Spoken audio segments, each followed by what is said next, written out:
chest for delivery. Happy New Year. Hey, welcome back inside the treasure chest. It's Janelle and Frankie. Hi. And today we have a couple finds of the week. We have a couple questions that we need to answer from some viewers that we haven't gotten to yet, and we're sorry about that with the holidays and everything. And also go over some goals that we have for the upcoming year that hopefully you guys will be seeing us accomplish as we go through 2022. My first find of the week isn't super exciting maybe to some people, but it's a mug. Mugs aren't usually worth much, so when I saw it, I don't know, I guess I got kind of excited being that I got it for $1. This is a Arabia mug, Moomin characters. I don't know if this is a cartoon or if it's just on the mugs. I'm not really sure. But I looked it up and caught my eye. It's got hippos on it on stage. There's a bunch of different designs, these Moomin characters. And I couldn't find this particular pattern at first. There was other ones that sold for about $60 or so, between $30 and $60, which, like I said, is good for a mug.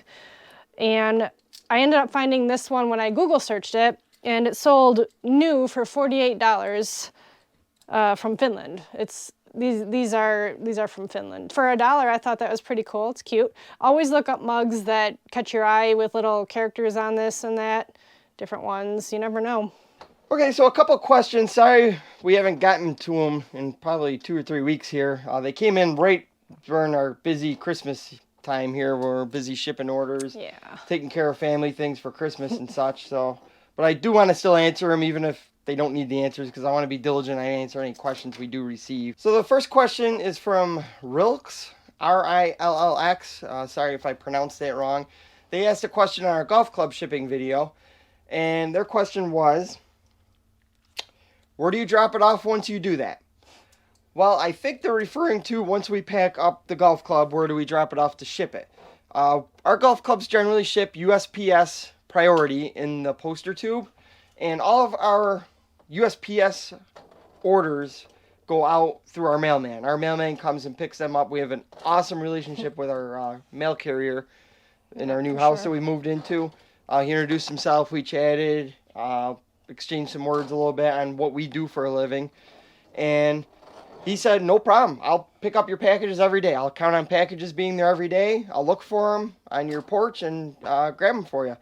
And if they're not there, he'll actually come and knock on our door, chase us down, and see why there's no packages. And yeah, that's happened. So, and we give him a count every day, so he verifies that the same number of packages are there that should be there. And he's very thorough for us, because we did explain to him how important it is to have our packages scanned in on time for our eBay account. So we're very fortunate with that, and we certainly take care of him for that too and give him all the thanks. Second question is from Dee asking, how do you do comps? Do you have an app? Yes, we do actually, but it's a very simple app. It's the eBay app, which actually searches right through eBay. You can search on the eBay app for any product like you would as if you were buying it.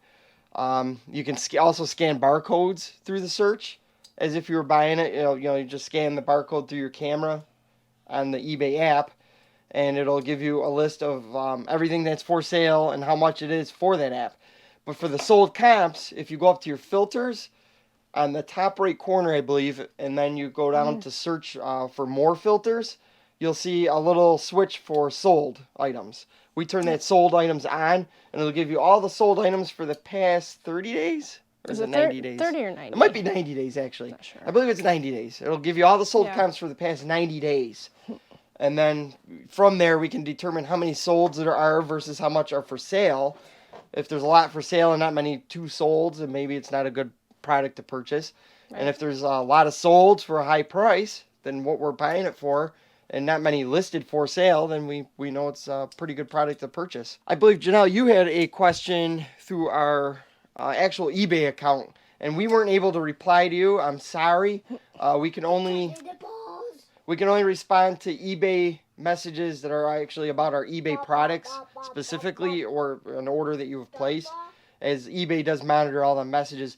If you do have any questions for us or anything you'd like to reach out to us for, we do have a business email down in the description that we monitor and reply to very quickly. Yes. That's probably the best way to get to us. I think Janelle is pretty active on Instagram too. Yeah, we're on message Instagram. her on there. Yep, check that out. But what was your question? All right, so this is from Nick's Nickel. They asked about a doll they had that they had no tags. They couldn't really find that particular doll, couldn't find comps or anything, and they were wondering how I would go about pricing it, how I'd go about putting it up for sale. I did a search for it, and I got the same thing. I did an image search, and no labels, no brand, really. There was one that looked just like that for sale on Mercari for, I think it was with another doll for like $30 for the two of them. You mentioned the closest you could find was a Mary Maker's Colonial Williamsburg doll. I looked those up, and I wouldn't recommend using those keywords because those dolls had a different type of hair, whereas the doll that you have is a whole cloth doll, and these Mary Maker's dolls had more of a yarn hair, and that's all I was really finding. So, and again, without having a tag or anything, I wouldn't use a brand that you don't know for sure that that's what that is. Okay, so I have your listing here, the doll. Folk art, rag, cloth doll, plush of colonial girl with blue dress, roses, blonde. It does have the roses on the dress. I mean, that all sounds good to me. I don't know about the folk art just because I don't know folk art, but I mean, if you do, that's great. I mean, rag, cloth doll, plush, colonial girl. Good price, you think? That all sounds good. $14.99.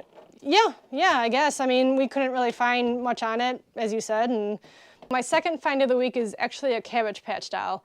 And like Tie Beanie Babies, we know that Cabbage Patch dolls usually aren't worth a ton.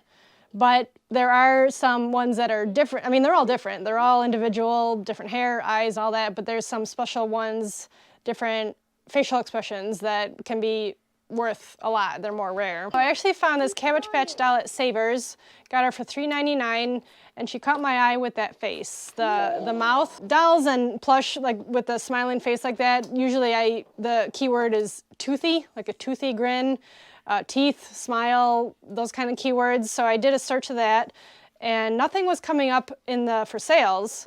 But then when I looked at the solds, there's actually, I can't find this particular one. This hair is called corn silk, I guess, corn silk hair, blonde hair. The ones that were sold are all yarn hair ones. But again, that might make mine just more rare. Ones that had sold with the yarn hair, a lot of these went for bid. So one went for $145, $282, $200, $169. These are all ones with the different hair, but they all have that head mold. It's a head mold number 19. It's got the number right on the back of the head. That makes it another easy way to kind of look them up, is look for that number on the back of the head. You could type that in, and a lot of times that's in the listing. Yeah, because when I did a search of this, I just searched that toothy smile Cabbage Patch Kid, and that's coming up in all of them, or toothy grin, but then it has that HM number 19, and then I looked and I saw that was it. Probably start mine up high and then see what kind of interest I get. I have sold a couple Cabbage Patch Kids before, the rare ones that have gone for a good bit, so yeah, that was exciting. I almost didn't pick it up, being a Cabbage Patch Kid for $4. Not usually worth it, but this one is from 1989. It has the red, or the rose, I think it's considered when I looked up the colors. You can look up the colors of the different signatures on the bottoms here, and it'll tell you what year that's from. So it does confirm from 1989. I do have some clothes, a bunch of different outfit pieces for Cabbage Patch Kids that I can put on her. So yeah, stay tuned. We'll see what we get for that one. We started this YouTube channel in August. Oh, no, I think July? June or July. June or July. Sometime in the summer. I don't even know when we started. That's how serious we're taking this. We're not looking to like get rich off this or have it replace our eBay income. I mean, we're eBayers first and through. You know, that's our bread and butter. That's something that we replicate every day. We just enjoy documenting it. It's fun. I have fun editing these videos, seeing what I can do and can't do with the computer. Learning. I love to learn with it. You know, it's fun. So yeah, but as far as eBay goals, I think we would like to increase sales about 50% from where we think we were at last year for sales. Just grow a little bit. You know, we got some goals around the house we want to take care of, being we just bought this house, a couple of little projects we would like to get funded, and not have to run a debt with it. I'm kind of big on not liking to have debt, so we try to pay everything with cash if we can. And then as far as YouTube wise, I'd like to be monetized this year. It would be fun if we could. By the end of 2022. I'm not going to write it down and make it a rock solid goal, because obviously we put eBay first. Right. But I mean, as far as me saying I would like this channel monetized would just be me saying I hope I have enough free time to work on it to make it happen. So, I mean, as you notice, throughout the Christmas time, we were doing 2-3 videos a week, and we dropped down to barely 1 a week. Right. The week and a half. So we're trying to ramp that back up to 2 to 3. We're going to try to maintain that 2 to 3 video a week throughout this year. And hopefully doing that will help us get monetized. I mean, if the videos are a high enough quality that you guys enjoy watching. So Yeah. I think that's it, though. Thanks for watching. Give us the old thumb, you know, the usual stuff that all the YouTubers say. And we'll see you on the next one. See ya. Thank you for watching.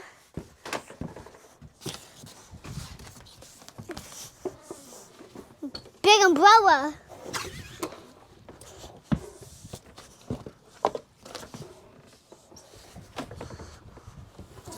See you later.